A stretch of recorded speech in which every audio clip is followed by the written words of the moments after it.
Vous avez toujours voulu savoir ce que les gens me racontent en consultation. Alors j'ai décidé de vous permettre d'écouter à la porte de mon cabinet. Je suis Thérèse, diplômée de philosophie, thérapeute de couple et sexologue. Et depuis 20 ans, j'accompagne des hommes et des femmes à s'aimer mieux, s'aimer plus. Toutes les histoires que vous allez entendre sont vraies. Certains ont changé leur prénom, mais d'autres pas. Vous allez entendre parler d'infidélité. Beaucoup. La leur ou celle de leur conjoint. De violences sexuelles, physiques, psychologiques, vécues souvent enfants, mais aussi parfois à l'âge adulte. De ces schémas que l'on répète en amour, d'addiction sexuelle ou d'absence de désir, de plaisir, de vie sexuelle. Love Care, c'est une plongée au cœur de l'intime qui peut vous provoquer certaines émotions, alors surtout, respectez-vous. Si je diffuse avec leur accord ces confidences, c'est parce que les histoires des autres peuvent nous aider à mieux comprendre la nôtre. Alors bonne écoute. Bonjour Anne-Laure, vous avez quel âge? Bonjour Thérèse, j'ai 33 ans. Et alors dites-moi, la démarche elle est quand même pas évidente à 33 ans de me contacter. Qu'est-ce qui a bien pu se passer dans votre vie pour prendre ce rendez-vous? Alors je vous contacte parce que ça fait donc 5 ans que je suis avec mon mari et 3 ans que ma belle famille me pose problème. C'est très compliqué, voilà ma démarche. Je trouve qu'on n'en parle pas beaucoup, mais ça existe, enfin ça arrive beaucoup.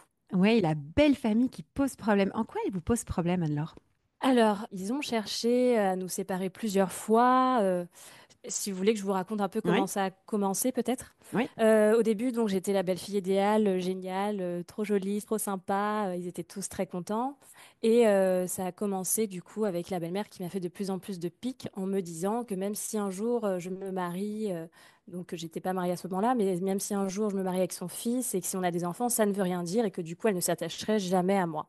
Elle vous dit ça comme ça un beau jour? Dans quel cadre elle vous balance ça? Alors, on discutait toutes les deux et elle me demandait justement comment ça se passait avec son fils. Et je lui disais très bien, on a des projets, on parle de mariage, de peut-être avoir un enfant un jour, on a envie de faire un bon et beau chemin ensemble.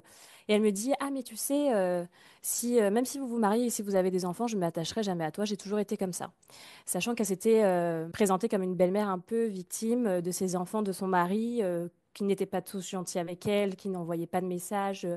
Ne donnait pas de nouvelles. Donc j'ai pris ce rôle à ce moment-là que je n'aurais pas dû prendre de la belle-fille qui envoie des nouvelles de son fils, qui envoie des messages et des photos de ce qu'on faisait.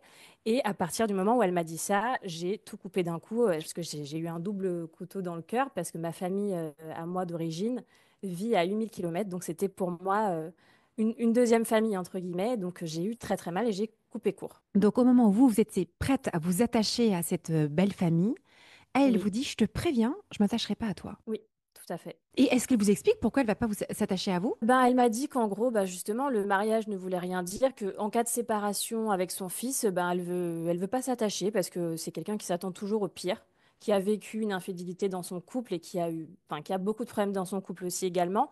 Donc, elle se dit, ben, pour ne pas que ça me fasse souffrir, je pense que c'est la raison, je ne m'attache pas. Je comprends qu'elle a très peur de souffrir en cas de rupture de lien, quoi. C'est ça. Bon, bah donc elle vous balance ça. Je dis elle balance parce que c'est quand même assez brut comme parole. Là, vous dites, j'arrête d'envoyer des messages, j'arrête de jouer la belle fille parfaite qui donne des nouvelles. Là où votre copain de l'époque, votre fiancé et puis votre mari, lui n'envoyait pas trop de messages à sa mère. C'est ça, tout à fait. Il a toujours été comme ça. Et comme moi, j'ai un lien assez fort avec mes parents et ma famille qui est très loin, j'envoie facilement des nouvelles. Je me suis dit, bon, si je peux apporter ça, c'est cool. Mais en fait, je me suis rendu compte que c'était pas mon problème à moi, c'est son problème avec sa famille d'origine et pas du tout le mien. Je l'ai compris un peu plus tard. Et ensuite, on a eu des soucis par rapport à l'argent qui ont commencé à venir petit à petit. Donc, ça a été le deuxième grand problème. Donc là, finalement, vous vous mariez. Attendez, avant de revenir sur l'histoire de l'argent, vous avez à ce moment-là, quoi, autour de 25 ans, et vous vous mariez alors? Alors, on s'est mariés en décembre cette année. À l'année L'année dernière, dernière, oui, d'accord. l'année dernière. Mais avant ça, du coup, en fait, donc on s'est rencontrés, il m'a présenté sa famille d'origine et on a commencé à habiter ensemble. Lui avait pour projet d'acheter un appartement et il m'a proposé de venir vivre avec lui. Et moi, pour me sentir chez moi, j'ai décidé de payer la moitié de son crédit. Vrai sujet, on y reviendra, on y Oui, reviendra. vrai sujet. Peu de temps après, je me suis donc dit, mais en fait, lui est en train d'investir pour son patrimoine et moi, je suis en train de justement payer la moitié de ce crédit. Si jamais on se sépare, je n'ai pas d'économie, je me retrouve comment? Il faut que je fasse quelque chose. Donc je lui ai dit, écoute, on va en parler ensemble. Soit, du coup, je me rajoute à ton projet, mais si tu veux que ce soit ton projet, ce que je comprends tout à fait, ben moi, dans ce cas-là, cet argent que je mets, que je donne tous les mois pour ton crédit, la moitié de ton crédit, je le mets de côté comme ça. Si on a besoin d'investir ensemble, moi aussi, je peux rajouter ma pierre à l'édifice. Moi aussi, j'ai quelque chose, sachant que lui aussi a beaucoup d'économies de côté. Et en fait, ce qui s'est passé, c'est que son père, étant le banquier qui lui a eu ce crédit, a tout de suite été informé dans l'heure que je souhaitais me rajouter au projet, ce qui a été bien évidemment non. Et comment se fait-ce qu'une jeune femme de 30 ans ne paye pas de loyer à son propriétaire? Waouh! Ah, j'aime bien ce sujet-là. C'est rare, effectivement, qu'on parle aussi de ces questions d'argent. Mais alors là, si le beau-père et le banquier qui se rend compte que sa belle-fille donc ne paye pas de loyer, et lui, ça lui posait problème, pourquoi? C'était quoi la croyance qu'il y a derrière? La croyance, c'est je pense que je profite de leur fils, quoi. Sauf qu'en fait, moi, je lui ai dit, écoute, c'est un sujet qui nous concerne. Si tu veux, on en parle entre nous, mais vu que ton père et en plus le banquier, c'est très compliqué. Si tu sens que ça va être un sujet qui va faire l'effet d'une bombe, on en parle entre nous, on gère entre nous. Mais à ce moment-là, je pense qu'il n'avait pas encore conscience de l'impact que ça pouvait avoir. Donc, bien évidemment, ça a fait le tour du voisinage, des copines, des amis, des parents, enfin toute une histoire. Et j'ai été vue comme la belle-fille profiteuse de leur fils. Et là, ça a explosé encore plus. C'est une famille qui a beaucoup d'argent. Du côté de la maman, oui. Du côté du père, il a gravi les échelons petit à petit. Ils sont pas richissimes. Ce sont des gens qui sont bien. Donc, vous passez pour une profiteuse à ce moment-là. Tout à fait, je passe pour une profiteuse, tout à fait. Et sachant qu'à ce moment-là aussi, j'avais décidé de me mettre à fond dans mon projet, mon nouveau projet professionnel. Et donc, j'ai été pendant 2 ans au chômage. Donc, j'avais quand même des revenus par le chômage, entre guillemets. Et pour eux, c'était une aberration que je puisse être logée gratuitement et en plus toucher le chômage. C'est pas du tout bien vu dans leur famille. Voilà, donc il y avait tout ça qui a fait que c'était très compliqué. Donc j'ai commencé à avoir des pics de plus en plus. Cadeau de Noël, ben, je ramène du cassoulet pour mon fils, mais la plus un peut en profiter. Enfin, toutes des choses comme ça et des choses qui font mal. Et en fait, on se dit, mais pourquoi? Et je pense que le problème a été vraiment d'introduire ses parents dans nos histoires. Il s'en est rendu compte après, mais c'est quelqu'un qui a eu beaucoup de mal à prendre position. Est-ce qu'il n'est pas là le vrai sujet? Parce que lui, comment est-ce qu'il réagit quand ses parents commencent à donner leur avis sur votre façon de gérer l'argent? Quelle est sa réaction? Alors, sa réaction, c'est de tout de suite écouter les parents. Comme je vous avais dit, on a beaucoup parlé de projets futurs et il est revenu d'un coup après une discussion de 3 heures avec son père. Mais on n'est pas obligé de se marier, mais on n'est pas obligé de ceci, mais on n'est pas obligé de cela, mais il faut qu'à 30 ans, tu payes un loyer. Je lui ai dit, écoute, moi, de un, je pense que vous n'êtes pas une famille, un empire, vous n'êtes pas Rothschild, donc moi, je m'en fous de ton argent. Clairement, si je ne pensais qu'à ça, j'aurais essayé de trouver quelqu'un qui me convient à ce niveau-là encore plus. Et de deux, ben, je n'ai pas peur de prendre mes valises et d'aller vivre dans un autre appartement. J'ai les moyens de me payer un appartement.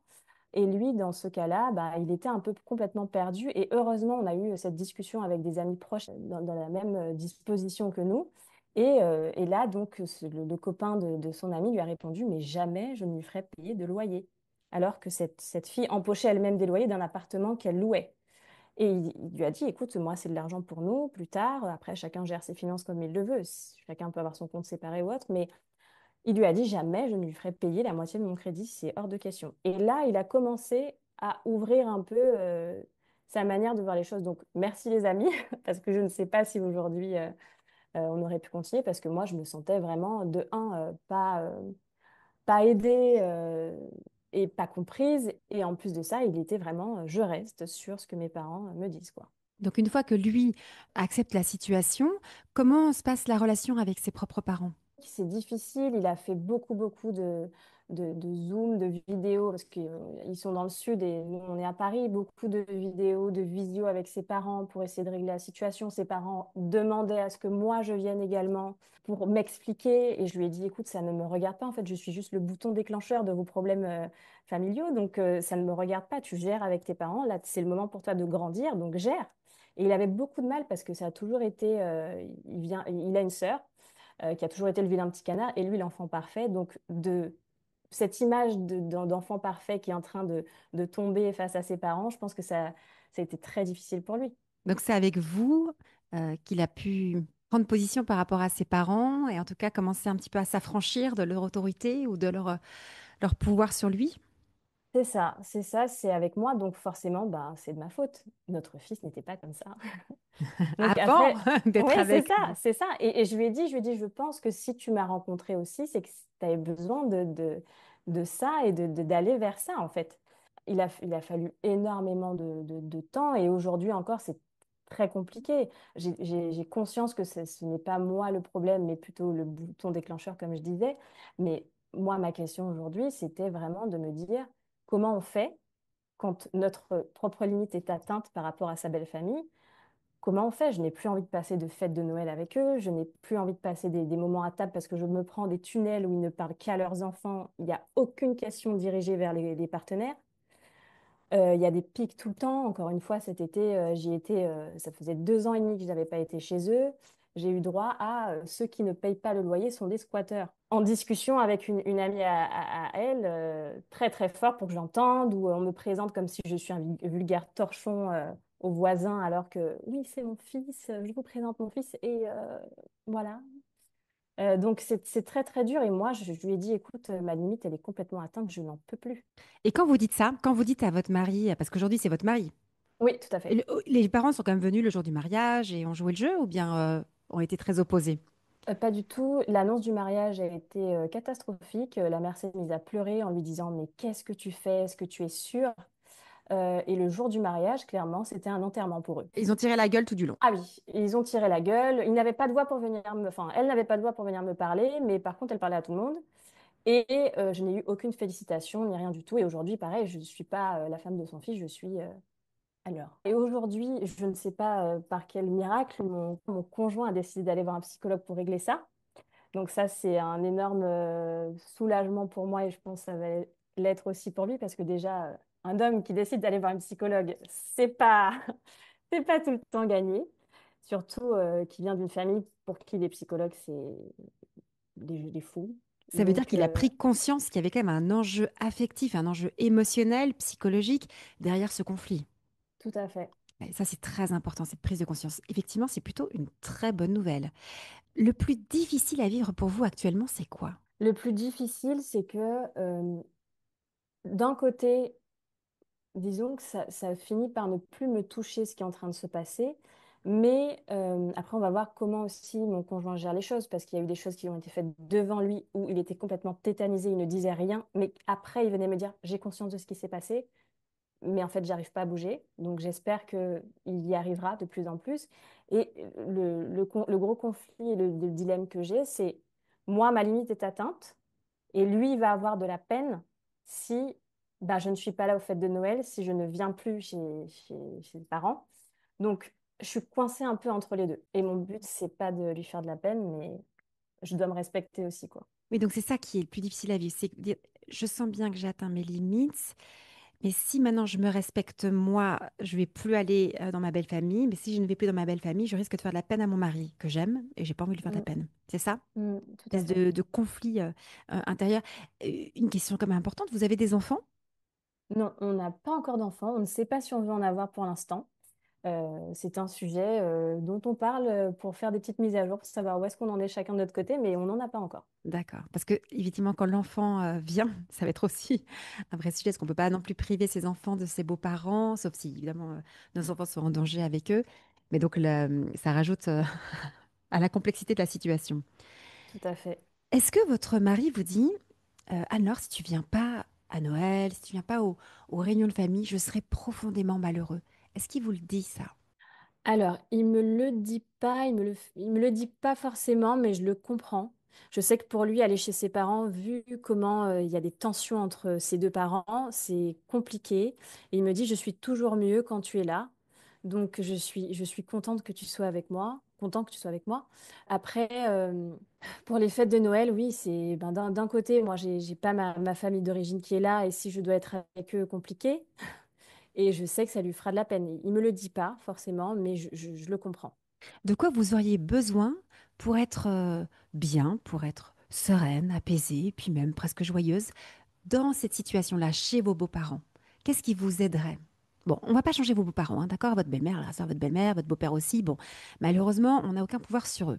Mais de quoi vous, vous auriez besoin pour vous sentir quand même bien, malgré ces façons de fonctionner, d'être en relation? Ce qui me ferait du bien, c'est de me dire, en fait, j'y vais, quoi qu'il arrive, il sera là pour intervenir. Ça, c'est très important ce que vous dites là. Si vous dites, si maintenant, bon, ma belle-mère m'attaque ou mon beau-père me lance des piques, mon mari, mon conjoint me protégera, sera là, ça veut dire Oui, quoi? oui, oui, c'est là, c'est ça, me protégera et alors pas de manière non plus trop virulente, avec sa manière de faire aussi, comme il peut le faire, mais oui, sera là pour me protéger. En fait, j'ai aussi cette peur dans le couple de toujours être celle qui sort les griffes. Je suis très protectrice et j'ai besoin de voir ça chez lui également, surtout quand il s'agit de sa famille d'origine, parce que si moi je sors les griffes, ça va envenimer, je pense, la situation. Je comprends très bien. Donc, vous avez besoin d'être protégé par votre mari, des attaques verbales de la part de vos beaux-parents. Et imaginons, c'est le scénario catastrophe. Votre mari ne vous protège pas. Qu'est-ce que ça engendrerait en vous comme émotion, comme réaction? Et en fait, j'ai un souci, j'ai l'impression de le voir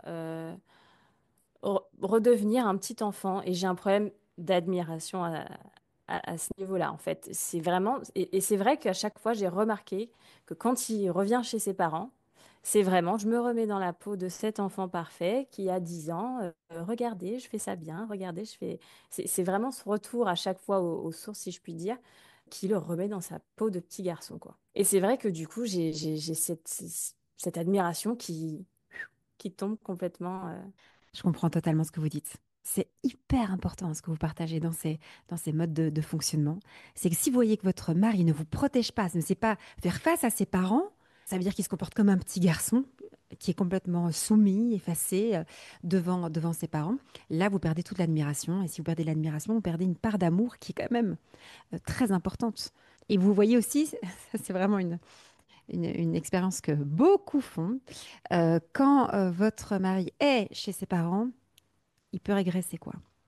Il devient un petit Tout à garçon. fait. Et on peut pas aimer un petit garçon. Pas possible. Sinon, c'est nous qui sommes un peu mal fichus. D'accord? Si on a comment avoir du désir pour quelqu'un qui se comporte comme un petit garçon, c'est qu'il y a un truc bien tordu en nous. Donc, c'est bien normal de ne pas supporter, de ne pas accepter, de ne pas être bien quand on voit notre mari, notre conjoint se comporter comme un enfant, là où on a épousé et où on est en couple avec un adulte. Tout à fait. Est-ce que lui, il est conscient de cela? Est-ce qu'il arrive à observer ses réactions face à ses parents? Oui, il est de plus en plus conscient. C'est pour ça qu'il a décidé de consulter une psychologue. Parce que ce problème de positionnement, il ne l'a pas que dans sa famille, mais en général dans le professionnel ou autre. C'est quelqu'un, en fait, qui a besoin d'une vie paisible, sans emmerde, sans embrouille. Sauf que ben, la vie, c'est comme un cœur qui bat. Ben, il y a des pics, il y a des... Et donc, il veut toujours être dans cet univers de tout va bien, tout se passe bien, je fais l'autruche. Donc, il en a conscience parce qu'aujourd'hui, ça lui pose de gros soucis personnels. Donc, c'est là où vraiment je l'encourage et que je suis hyper fière de lui qu'il aille voir quelqu'un. Donc, oui, oui, il en a pris conscience. C'est cette peur du conflit. Parce que dire, maman, tu ne parles pas comme ça à mon épouse, c'est la peur du conflit qui fait qu'il s'écrase. Et il peut avoir peur du conflit parce qu'il a peut-être pu enregistrer à un moment ou à un autre dans sa vie que le conflit pourrait entraîner la déconnexion avec les gens qu'il aime. Donc, il a très peur de perdre le lien. Et pour ne pas perdre le lien, ben, il essaye voilà, de prendre sur lui, de s'accommoder, bref, de ne rien dire. Et quelqu'un qui a peur du conflit, eh ben, on ne peut pas être en relation avec lui. Ça va être extrêmement compliqué. Donc ça, c'est un vrai, de vrai sujet, quoi, que vous pointez dans sa personnalité. Et ce qui est pas mal dans votre histoire, c'est que lui a quand même envie de se mettre en mouvement. Je pense que vraiment épouser un homme, enfin, dans le sens partager sa vie avec un homme qui a peur du conflit, la relation, elle va pas pouvoir bien se passer, hein. Elle va dans tous les cas être dysfonctionnelle. Parce que le conflit fait partie de la vie. On n'est pas tous d'accord les uns avec les autres. On a le droit d'avoir une opinion. Puis effectivement, on vit pas dans le monde des bisounours. Il y a des gens qui ne sont pas toujours bien intentionnés. Il va falloir se protéger. Maintenant, c'est bien là d'être très au clair avec son besoin. Je peux être chez mes beaux-parents, mais j'aurais besoin quand même que tu me protèges dans le cas où que tes parents auraient des paroles malheureuses à mon égard. En fait, il m'a dit plusieurs fois, ne t'inquiète pas, je te protégerai toujours, pardon. Ne t'inquiète pas. Et en fait, ça s'est passé plusieurs fois. Donc c'est vrai que je commence un peu à ne plus trop y croire. Après, cette démarche vraiment d'aller voir quelqu'un. me donne plus de confiance. Mais si je vois encore une fois que ça se passe pas comme ça, c'est vrai que ben là, je pense que couperai totalement, quoi. Alors vous, le conflit, c'est quelque chose que vous redoutez ou bien vous savez faire face et vous savez vous affirmer? Ah oui, oui, oui. J'ai pas de souci avec le conflit, C'est pour ça qu'il vous a choisi. mais Il s'est dit, je cette sais bien. femme-là va m'apprendre à faire quelque chose que je ne sais pas faire. Elle a cette capacité que je n'ai pas. Et certainement que parmi toutes les belles qualités que vous avez, c'est quelque chose qui a dû l'attirer, peut-être de façon très inconsciente. On va C'est toujours chercher ce exactement ce qu'on que n'a je pas. lui ai Mm. dit. Et moi, j'ai besoin d'un peu d'apaisement parce que parfois, je suis trop dans le conflit. Donc, on a une bonne balance. Et aussi de ne pas être toujours celle qui va protéger le couple, mais que l'homme puisse aussi prendre ce rôle de protecteur. Alors là, j'ai l'impression de sortir un truc très traditionnel et stéréotypé, mais en même temps, on a besoin de se sentir protégé par l'autre par son homme en particulier. Bah, parfois, je trouve qu'on confond pas mal. Moi, je peux me protéger moi-même si je suis face à un danger seul. Mais par contre, si on est à deux et qu'on se retrouve face, par exemple, à une situation comme ses parents, comme avec ses parents, bah là, j'ai besoin de sa protection. Ça ne veut pas dire que ma protection dépend totalement de lui non plus, quoi. C'est tout à fait normal. Votre besoin, il est complètement légitime. Je voudrais revenir quand même sur comment dire, notre devoir moral vis-à-vis de nos beaux-parents. C'est pas parce qu'on s'engage dans une relation de couple avec une personne qu'on épouse toute la famille dans le sens où on devrait aimer cette belle famille et être présente pour cette belle famille. Il n'y a pas, comment dire, un devoir moral à ce niveau-là. Même quand on s'engage en mariage, on ne signe pas pour se dire ben, à tous les Noëls, je serai présent dans ma belle famille, d'accord? On va distinguer deux choses. Il y a un respect qu'on doit à ses parents, à ses beaux-parents. Le respect vient du fait que ben, ils nous ont donné la vie et on les remercie pour ça, pour ce cadeau qu'ils nous ont fait d'être vivants. Mais on n'a aucune obligation, jamais, d'aimer ses parents ou d'aimer ses beaux-parents. Quand ces personnes-là nous font du mal, par leurs attitudes, par leurs paroles, par certains actes, on n'a pas un devoir moral d'aimer ces personnes. On n'est jamais obligé d'aimer. Ça, c'est vraiment, je le redis, mais c'est quelque chose de fondamental et bien intégré. Nos beaux-parents, on n'est pas obligé de les aimer. Et nos beaux-parents, on n'est pas obligé de les fréquenter régulièrement. Et même d'être en contact avec eux. On a le droit de ne pas être en contact avec ses beaux-parents. Ça va être important pour vous d'intégrer que vous êtes toujours fondamentalement libre. Vous faites ce que vous voulez. Si vous avez envie d'aller voir vos beaux-parents, vous allez les voir. Si aller voir vos beaux-parents vous met dans une situation qui est une situation de stress, de mal-être, que ça vous éteint, que ça vous fait, ça, ça vous renferme, bref, un truc un peu mortifère, quoi, négatif, vous n'y allez pas. Vous avez le droit de dire je n'y vais pas. Quand je vous dis ça, qu'est-ce qui se passe en vous? Bah, j'en ai profondément conscience et c'est ce que j'essaie d'expliquer depuis un moment. Et en fait, je lui ai déjà dit, ne me force pas à faire des choses pour acheter leur amour. Parce que souvent, pense à ma mère, achète-lui un cadeau, souhaite-lui son anniversaire. Je n'en ai strictement pas envie. Et en fait, souvent, c'est dans le but de réparer le lien, alors que moi, je n'ai, c'est pas que je n'ai pas envie de réparer le lien, c'est que je me sens humiliée, pas respectée, triste, rejetée. Et en fait, je n'ai pas envie c'est un, pour moi, c'est comme une gentillesse, c'est se faire un cadeau à quelqu'un, de lui envoyer un petit message, de penser à elle. Et en fait, je n'ai strictement pas envie de ça.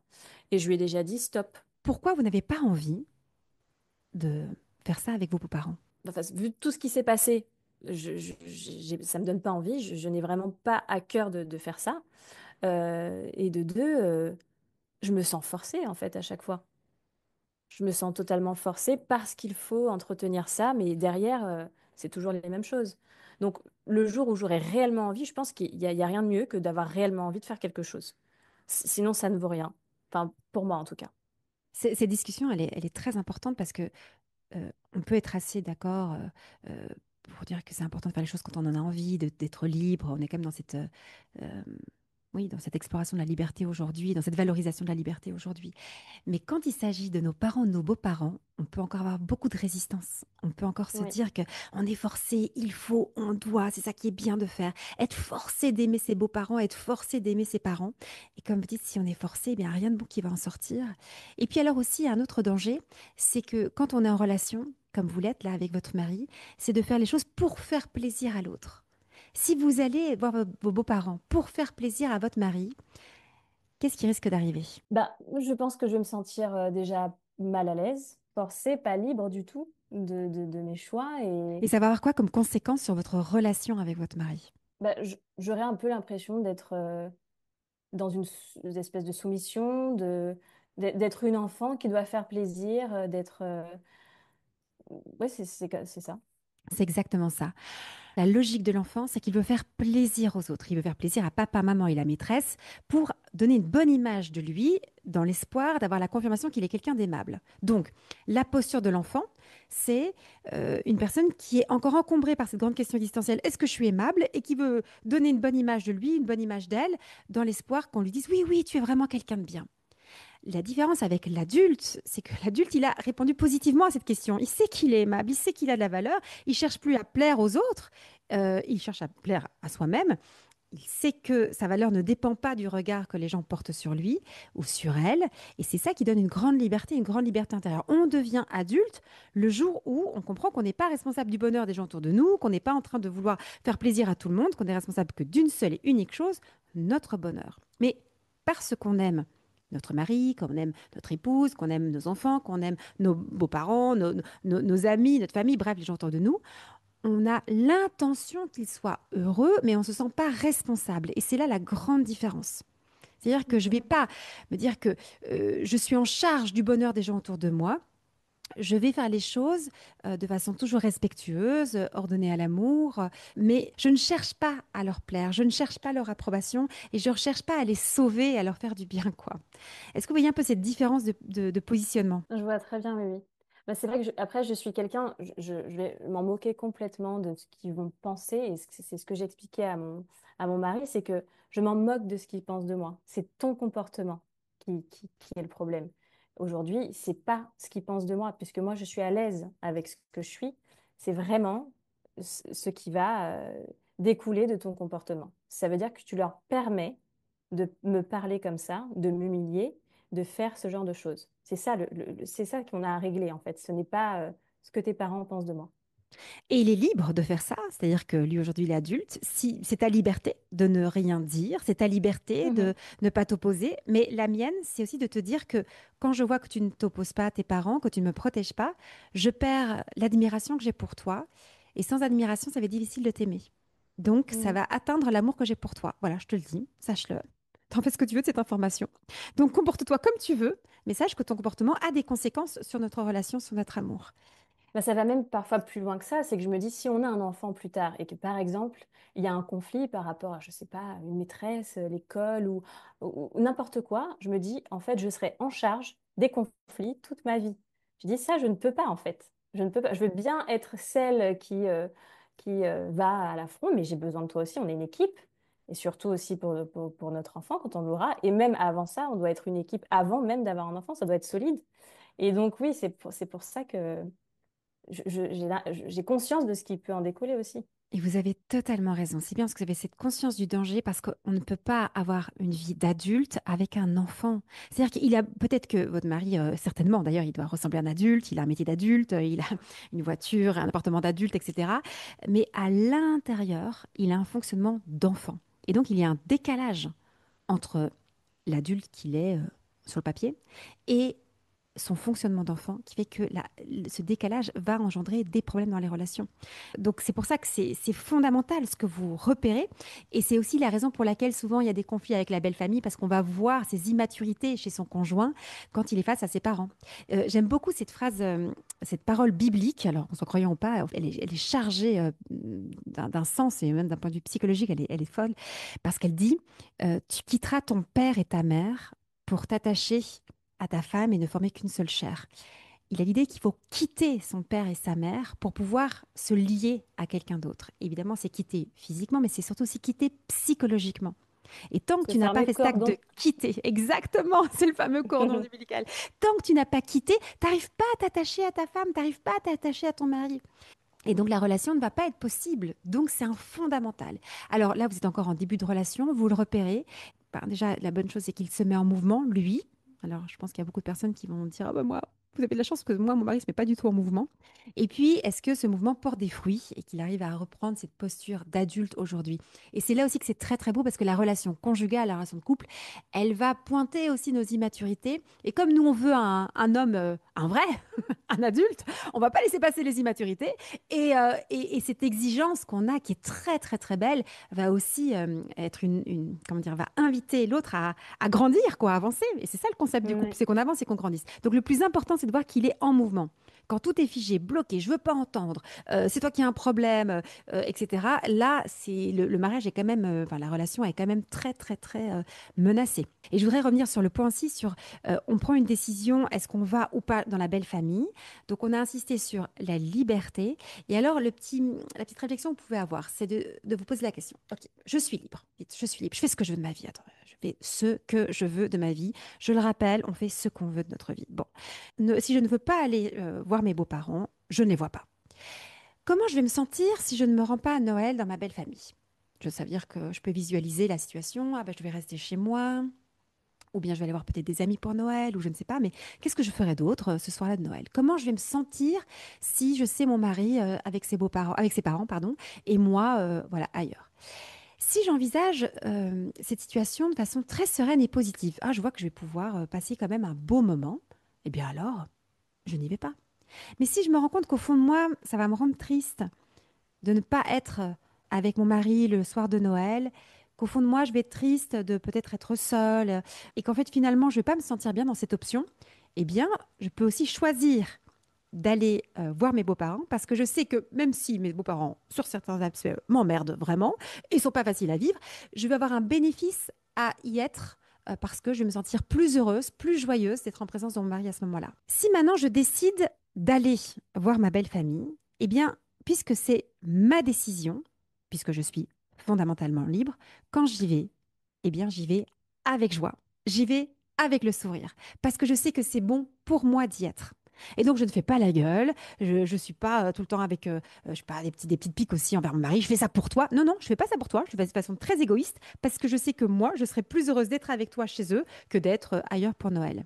Et donc, j'assume ma décision. Donc, je ne suis pas dans une forme de compromis parce que le compromis, dans tous les cas, ça va engendrer du ressentiment, un calcul. J'ai fait ça pour toi, toi de faire quelque chose pour moi.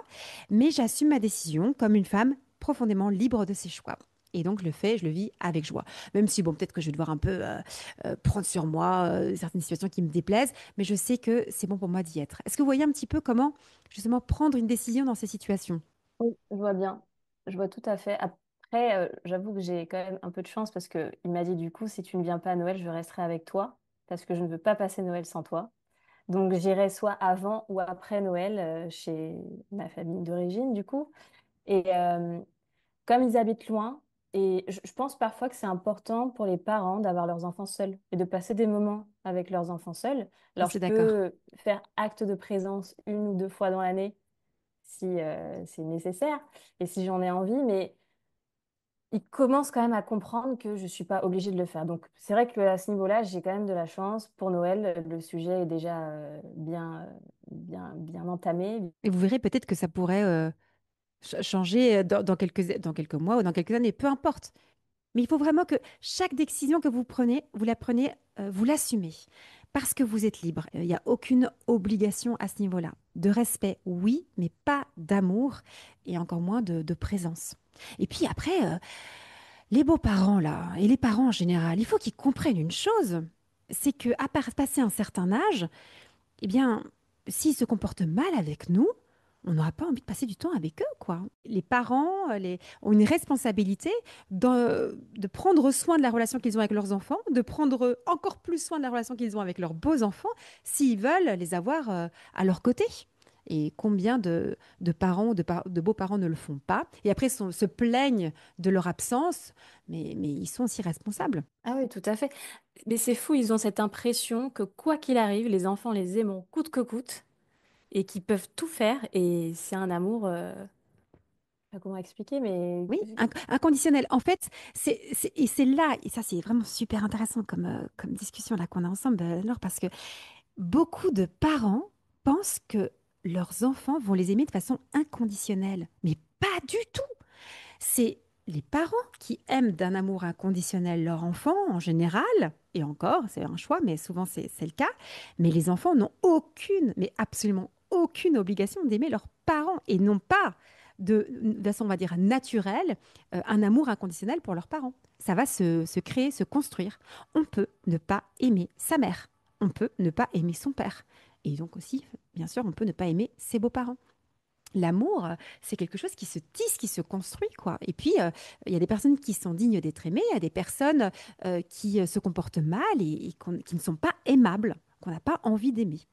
Et je pense que c'est Mhm. très important de le rappeler parce que on a cette obligation morale quand même encore très fortement ancrée au fond de nous et qui nous conduit à des situations parfois conjugales compliquées. Parce qu'on se dit, oh, c'est immoral ce que je fais de ne pas être chez mes beaux-parents. Non, non. Et moi, ce que j'aime beaucoup avec la perspective que je vous propose, que je me suis moi-même aussi appliquée dans ma vie, c'est que euh, ça veut dire que les actes qu'on va poser, ils vont être le fruit de notre liberté. Et vous allez voir qu'il va y avoir beaucoup plus de joie dans votre vie et de joie aussi dans votre relation. Vous allez faire les choses avec joie. Parce que dès qu'on se sent obligé, tout est lourd, on fait la gueule, on a du ressentiment. Et puis ça pète à un moment ou à un autre, quoi. Mhm. Je comprends.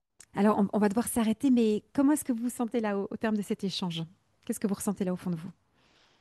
Ben, c'est vrai que je comprends cette liberté et en fait, c'est vrai que si jamais ça arrive encore que j'y aille, je penserai à cette clé que vous venez de me donner. Euh, Là, actuellement, vous ne me voyez pas, mais j'ai le sourire. Ah, Donc déjà, c'est cool. Et ben voilà, j'ai adoré l'échange qu'on a eu. super, merci. Et moi aussi, j'ai beaucoup aimé discuter de tout ça avec vous. C'est un vrai sujet. On va le creuser encore prochainement. Moi, je vais voir encore ce que je peux proposer. D'ailleurs, j'avais fait une conférence là-dessus. Pourquoi la belle famille est souvent un sujet de conflit? Il est sur mon site internet.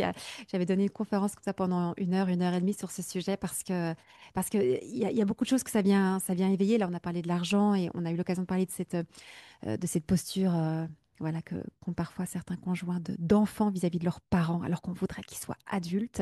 Mais il peut y avoir aussi encore d'autres aspects psychologiques qui jouent dans cette relation avec nos beaux-parents. Donc, sujet à approfondir. Mais merci beaucoup pour cet échange. Et puis, Ben, on merci à retient vous. bien cette liberté. Et puis là, dans ce que vous m'avez partagé, moi, je pense que c'est quand même une très bonne nouvelle que votre mari se mette en mouvement.